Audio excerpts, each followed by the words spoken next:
Sa off-season ni Victor Wembanyama, nasa iba-iba siyang training. Merong Shaolin sa China, merong pa kay Kevin Garnett para sa trash talk. Inamin din ni Wemby na tumaas yung timbang niya noong mga June. Ngayon naman sa pagitan ng August at September, nakita si Wemby na naging mas bulkier ang pangangatawan at mas tumaas ang timbang niya kumpara sa naunang report na 245 pounds ng June.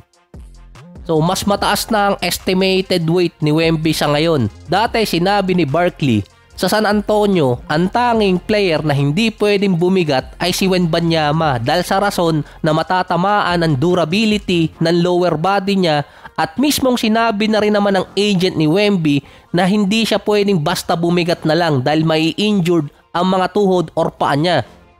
Dalawang players lang din sa NBA ang hindi pwedeng bumigat. Kasama ni Wemby doon si Zion. Base naman sa mga fans, nagkakaroon na ng Giannis transformation si Wemby dahil nasa year 3 na siya sa NBA. Katulad din ni Giannis nung pangatlong season niya. Nakita noon na mas bulkier or mas lumapad ang katawan ni Giannis na listed ng 222 pounds noong 2016 season na mula naman sa kanyang rookie season na timbang na 190. Kasabay pa sa paglapad ni Giannis, tumangkad din siya noon, nasa 6'11 na. Sa current season, ang listed weight ni Giannis ay nasa 243 pounds. Mas mabigat pa si Wemby, pero mas matangkad kasi si Wemby ng ilang pulgada. Sa ikatlong taon ni Giannis na naging bulkier, nag-average siya noon ng 17.7 rebounds, 4 assists at 1 block per game. Dire-diretso na ang pagiging star player niya noon at pagiging dominant. Si Wemby naman sa loob ng dalawang season, nag-average siya ng 22 points, 10 rebounds, 3 assists, 1 steal at 3.7 blocks. Isa dapat sa matatawag na dominant player si Wembanyama kung tumitira talaga siya or mostly namamalagi siya sa loob ng paint katulad ng ginagawa ni Giannis. Pero si Wemby ang isa sa mga shooting big man ng NBA. Dahil sa paglapad ni Wemby at makokopya niya si Giannis na isa sa mga dominante sa loob ng paint, isa sa magiging unstoppable team ang San Antonio. Kung meron mang pwedeng transition na player si Wemby, hindi yun si Giannis para ma-preserve yung durability, kundi yung original tin soldier si Kevin Durant. 7-footer na halos guard kung gumalaw. Hindi naman lagi namamalagi sa loob ng paint si KD at isa sa mga deadly shooter sa 3 at sa mid-range. Nakarecover na rin sa injury si Wembanyama at balik na rin sa practice or mga pick-up game. Dineclare din ni Wembanyama na nagmamadali siyang manalo ng championship. Last season, ang San Antonio merong 34 wins. Below ng 10 panalo sa projected na 44 wins ng San Antonio para sa 2025 season.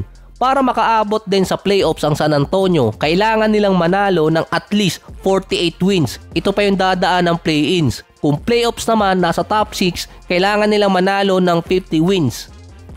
Kung nasa East siguro ang San Antonio, may laban agad sila sa playoffs . Manalo lang sila ng nasa 44 or 45 wins, pasok sila sa playoffs nun. Pero nasa West nga sila. Sa power ranking din ng Bleacher Report, ang San Antonio pang number 8 sa West at pang number 11 sa buong NBA. Dahil yon sa signing nilang si De'Aaron Fox na na-retain nila at nakuha pa nila sa draft si Dylan Harper. Yung power ranking based din sa lineup yon at kung sinong player ang nasa listahan nila. Parang botohan lang din dito, in short, contender by paper. Yung division pa ni Wemby at ng San Antonio nag-improve pa. 4 na beses makakatapat ng Spurs ang team gaya ng Rockets at Dallas na merong star big man. Katulad ni Anthony Davis sa Mavericks na may kasama pang Gafford at Lively. Sa Rockets naman, makakatapat din ni Wemby si Kevin Durant at si Sengun. Sa susunod na taon, by January 2026, 22 years old na rin si Wembanyama. Sa parehong edad, pumasok si Tim Duncan sa playoffs. Kaso noon si Tim Duncan rookie pa lang, nananalasa na sa postseason. Umabot pa siya noon ng second round. Nag-average ng 20 points, 9 rebounds at 2.6 blocks per game.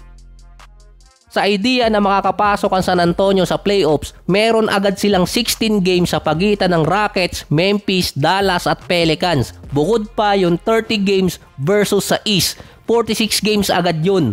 Bukod pa yung mga teams na nasa West na makakalaban din nila ng 3 beses at yung iba nasa 4. Papasok din doon yung schedule ng in-season tournament. Meron pang tatlong young contender ang West. Andun yung Houston Rockets, kahit nandun pa si Kevin Durant, mga bata pa rin yung ibang player ng Houston. Tapos ang Minnesota, si Anthony Edwards at yung defending champion na OKC Thunder.